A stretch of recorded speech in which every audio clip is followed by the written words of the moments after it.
You're watching CoastLife with Leah Rizzo and Charlie Sakaitis. I feel like over the last couple years, in the last couple months, we've gotten to know each other pretty well here along CoastLife, whether it's Charlie and I or us and you, the viewers.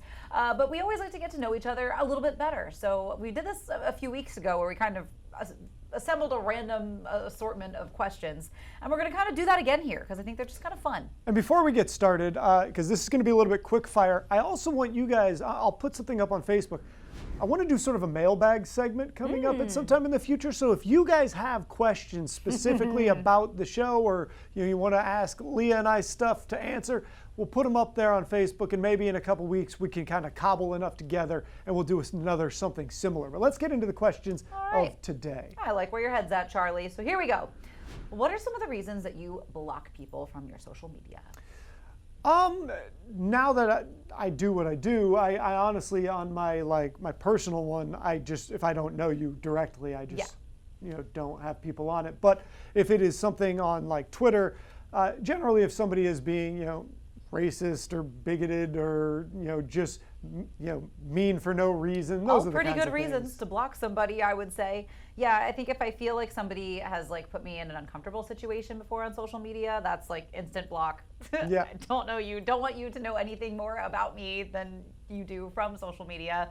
But mostly, I won't block people for this, but I'll unfollow people for just the constant posting. I'll occasionally take a little break. And even if they're not about anything you disagree with, there are just some people that are just posting all the time, and it's you just see it all the time. It's a little too much. And I get that they're building their brand, and I'm all for cheering them on in that, but sometimes I'm like, I just need a little break. Thank you very much. Next question. What's one thing you stopped doing that had instantly made your life better? Stopped doing that instantly made my life better. Maybe just on occasion when my wife is like, hey, could you do this? Just be like, yeah, I'm just going to do this. We don't need to have a discussion about this. I'm not going to be it's just going to be simpler. I'll go take care of this. I probably should have taken care of it anyway. Why don't we just get that done? It'll make her happy. My life will be easier. Yeah, I feel unfortunately for me, drawing is something that I just haven't done lately. I've put it down for a long time and I just haven't picked it back up. And occasionally I'll try and then I'm like, no. But I feel like I used to love drawing and it would make my life instantly better, and I haven't Well, you got to pick that one back up. I know, but it's hard. I'm out of practice. What's something that you used to feel ashamed of but don't anymore? Roughly 843 things that happened to me between junior high and 16. Yeah. For a long time, those were just burned into your brain, and now you're older and you're just like, it happens. Everybody has their awkward moments growing up, and that's just how it goes. Absolutely. I feel like in middle school, especially because it would have been those early mid-2000s where everything was all about being the tiniest, teeniest size you could ever possibly be, and all of the girls were counting calories, and God forbid a girl just enjoy ranch dressing. And I feel like I used to feel really guilty about enjoying it, but now I'm like, you know what? I like ranch, and I'm not ashamed to say it. Not ashamed. Getting in there with the ranch. Okay, you gain the ability to know the exact truth about one thing. What are you asking? I mean, listen, I'm just going to cheat right away. I want to know what the next Powerball numbers are going to be. That's what I want to know. And hopefully it's around the time of one of those, $1 billion wins.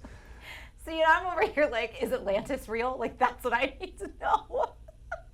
So I'm going to work on my truth answer. First, that's a good first one. I get the money, then I can get people who know the answers to my other questions. There you go. To give me those answers. I feel like there's got to be a conspiracy that I'm really truly dying to know the truth too. I haven't stumbled across it yet. So Atlantis is a good one though. That's a good one. What was the worst concert ever that you went to, and what made it so bad? I don't know that I've ever been to a bad concert. I can tell you a bunch of karaoke opportunities that I got to see that weren't so great. But generally, if I'm at a concert, even if the music isn't good, I'm having a good time because you're with people ostensibly that you wanted to go with. I don't go to that many concerts, so the times I do, it's usually its own little event. So I don't really have a bad one. I can tell you the first one I ever saw in person was the first time that the band Bush played in America. Nice. And it was in Portland, Maine, and it was a blast. That's a good one. Yeah, I think the worst, and I don't even think it's the worst concert as a whole, but it was one of the openers for Taylor Swift.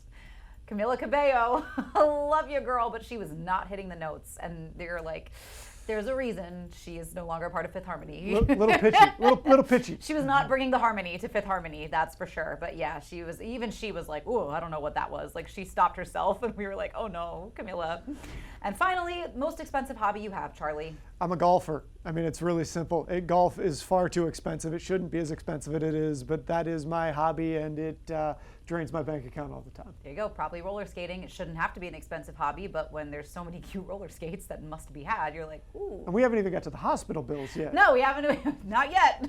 So far, so good. For 2 working arms, 2 working legs at the moment. So it's because I'm wearing my protective gear, knee pads, wrist guards, the whole shebang. So there you go, some fun questions. And like Charlie said, if you've got some questions for us or about the show that you're just dying to know, let us know, and we'll do a little something with that. But we've got more Coast Life to get to when we get back, a really special cause that we're going to tell you about.